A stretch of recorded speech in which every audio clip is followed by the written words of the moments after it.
guys, this is another monologue where I just kind of ramble about something that I can't fit into a shorter video.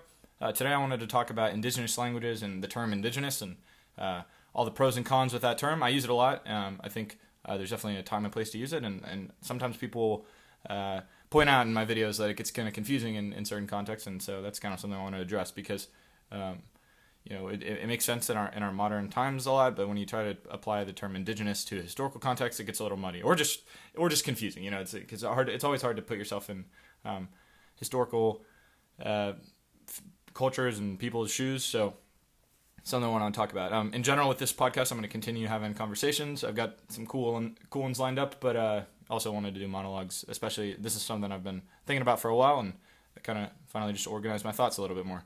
So the term indigenous peoples or indigenous language usually has to do with a more modern classification. So the United Nations has kind of a system for defining this. It's often based off of self-identification or like continuity or other things that would kind of tie people to a certain natural resource or land, because that's a lot of what it's about. It's kind of a way to establish that certain people have rights to resource, like whether it's land or some other natural resource, because this is a way of preserving their rights to it by just kind of establishing that they've been there for a while. They have cultural reasons. You're kind of it's kind of establishing that if you mess with this, it's going to upset and potentially harm a lot of people. So. That's a useful definition, right? I mean, it's pretty pragmatic, and when we talk about it in a historical sense, it tends to be kind of what people mean. So, like if you say, the Native Americans, when you're talking about colonization of the Americas, you can kind of think of that in a similar way. The people that have ties to this land who, to a certain extent, are basically just harmed by people messing with it, and under our modern framework, a lot of the things that happen in colonization would be considered crimes or whatever, problematic at least. There's no clean slates there, just a clean record, I guess is what I meant to say. Anyway, this is modern times, and it's useful to talk about it like this, and especially with linguistics, where I tend to be talking about it a lot. You can kind of say people have cultural ties to their language, and so any process that kind of erodes those ties to the language is potentially eroding people's ties to their culture, and that could be harming them in some ways. So it gets a little bit muddier there because a lot of people voluntarily stop speaking an indigenous language, but also throughout history, a lot of people have been forced to stop speaking their indigenous languages, or they might be economically forced to. There's not enough resources available in their language when there easily could be. So that's another thing that is kind of like a connection. When you talk about indigenous languages, it's kind of like the analog would be, instead of talking about people's attachments to their land or natural resources, it's talking about people's attachments to their language or just more general cultural identity, and that's something that can be harmful if lost, and it's something that often is intentionally taken away, but other times it gets a little bit muddier because it can be voluntary. People can choose to voluntarily shift languages over generations. So now let's talk about, so that makes sense in modern times. It makes sense to have this term. I think a lot of people will criticize the fact that the term exists at all, and I don't really agree with that at all because it is a useful term, but it's just, there's a certain amount of nuance required. But then if we talk about in historical times, it gets a little bit more confusing. So, for instance, you can kind of think of, at least within the last, 1,500 years, like English is kind of like a native language in England. It's a language spoken by everybody there, and it's very important to their culture there. And most people, a lot of English speakers there, have historical ties to that area for going back a long way. However, it gets confusing because we have a lot better records of European history, and we know that the Anglo-Saxons who brought the progenitor of the English language, actually migrated there relatively recently in like the 5th and 6th centuries. So like that's not exactly the same kind of indigeneity as we're talking about. I guess when we apply it to North America having had, Native Americans, in a very general sense, there for thousands of years. Obviously, different Native American cultures were always constantly migrating around there, and certain cultures that the Europeans encountered when they first got there actually had only been in whatever particular area of North America they'd been in, or South America. They'd only been there for a little bit, and they actually were the result of a recent migration, similar to the Anglo-Saxons. But in terms of the continent in general, they'd been relatively, I guess, stationary, right? But we obviously have very good records of European migrations, and so we can say that, at least in the 5th and 6th centuries, the Anglo-Saxons were certainly not native to Britain, and they were not indigenous there, and they were moving in and potentially harming or displacing native peoples or indigenous peoples that were already there. But a lot of the peoples that they were displacing were Celtic speakers, so like they spoke like Brittonic languages, and actually a lot of them we know migrated there at some point as well. Like maybe I think it was like 1,000 years earlier than that or something. So like the question always of indigeneity gets complicated when you talk about the history, because it's really more of like just talking about a general time frame. So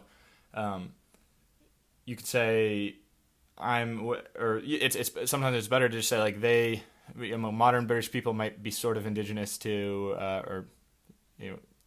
to England, I guess, or like English speakers, but many of the but if you go back like 500 years, you could consider them a recent migration. If you go back even further, so like basically, if you consider English people in the year like 1,000, like right around the time the Normans conquered Britain, whatever. I always get confused what I should be referring to them in historical times. It conquered, I guess, England when William of Normandy conquered Harold, whatever his name was. When that happened, that was a foreign power, whatever, the Norman French coming and conquering the native English people. But that gets kind of complicated because they'd only actually been there for roughly 500 years.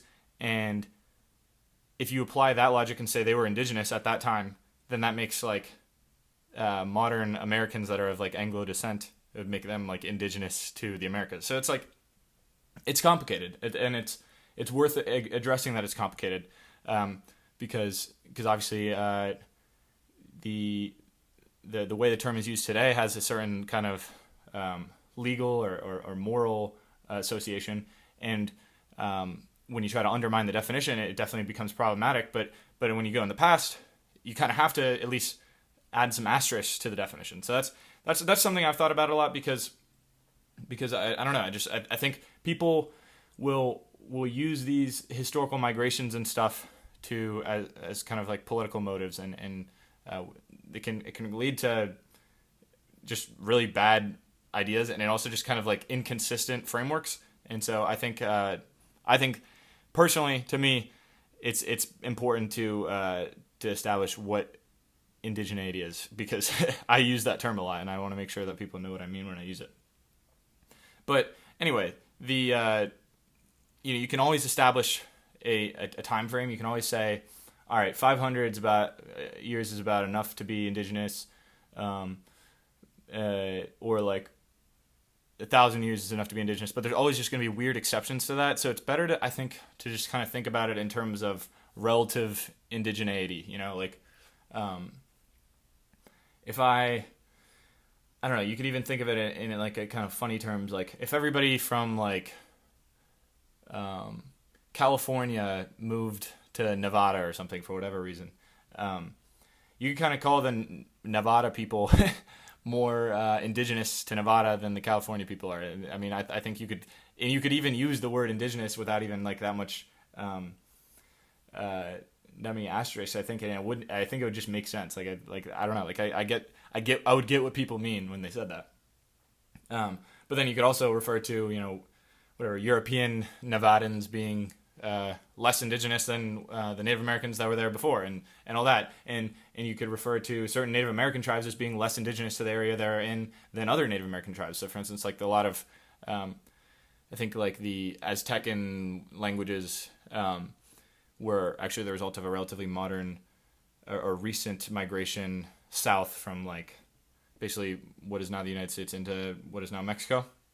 And so like you could say that the Udo-Aztecan whatever language family like is not native to or at some point is less indigenous to a certain region than they were before. But like it's always just kind of a relative thing is what I think is important to establish here, because you can say that somebody has more right to any property than somebody else. Like I don't know if it's like almost like a finders keepers thing, I guess. But the point being, the fact that the term is relative and the fact that it kind of gets muddy in historical situations and stuff like that doesn't mean that it's a useless term, and doesn't mean that we need to like I don't know, like completely like historically revisualize everything that we've learned about colonization and stuff. And I think another thing is like people will I don't know, you can't really make like sometimes you gotta like be more realistic about it and say like, like people in the 1500s and 1600s were more similar to us than people in 500 AD when the Anglo-Saxons went to England. Like that there's a difference in like there's a moral difference too. Like the people, more recent colonization isn't just like the classic human migrations. Like there's a certain like hypocrisy associated with it, given that a lot of these countries were like very Christian and stuff like that, and we're taught to value the individual lives and stuff like that. So like it is okay to like be a little bit or like judge them a little bit more harshly than way back when. And I think that's another thing. Like people use the fact that the term indigenous is confusing. They'll sometimes use that as an excuse to like kind of pardon certain crimes associated with colonization and stuff. But again, you still need to make sure you're like not having too much of a historical bias, because obviously things were different back then. I certainly can't begin to imagine what it would be like to have grown up 500 years ago. But anyway, that's just another thing I wanted to point out, because it does seem like there's sometimes like a motivation for pardoning one's ancestors, or whatever, pardoning some culture that you like. And there's you're allowed to hold them to a different standard at different times, but sometimes the standard makes them look a little bad. Okay, like sometimes people do bad things. Anyway, the term is useful today. I think it's important to preserve indigenous language, because especially if people are being forced to not learn, or to lose their language and lose their connection to their culture and stuff, because if that's something important to them, you're by the definition harming them by stripping them of that continuity and the ties to their culture. And so if people voluntarily choose to stop speaking a language, I can't tell them to keep speaking it, as long as us linguists are able to document that stuff and learn from it. That's technically all we need scientifically, but it's definitely it still makes me sad. But I think it's more about if people really want their language or want to keep speaking their language, and there's what are economic or political factors preventing them from continuing to speak that, then I think that's where the definition of indigenous becomes important, and it becomes important to preserve indigenous languages. Anyway, it's a long ramble. I know it can be a little touchy sometimes, conversations like this, but I'm trying to do this in good faith and just kind of expand on basically what I mean when I say this stuff in videos, because I don't know, maybe 0.2% of people who actually watch all the Big Shorts videos will actually check out this podcast and learn from it. But it's always nice to connect with the people who are engaging with my videos on a more nuanced level. So without further ado, I'll end this here. Shorter episode, but stay tuned. There's gonna be lots of cool new stuff. cool new conversations, and I think having these monologues as kind of context for upcoming conversations might actually be pretty nice. So anyway, have a good day, and check out any of the other episodes if you haven't seen them yet, and if you want to support me on Patreon, I'll leave a link down in the in like a pinned comment or something like that. And otherwise, yeah, have a good day. See ya.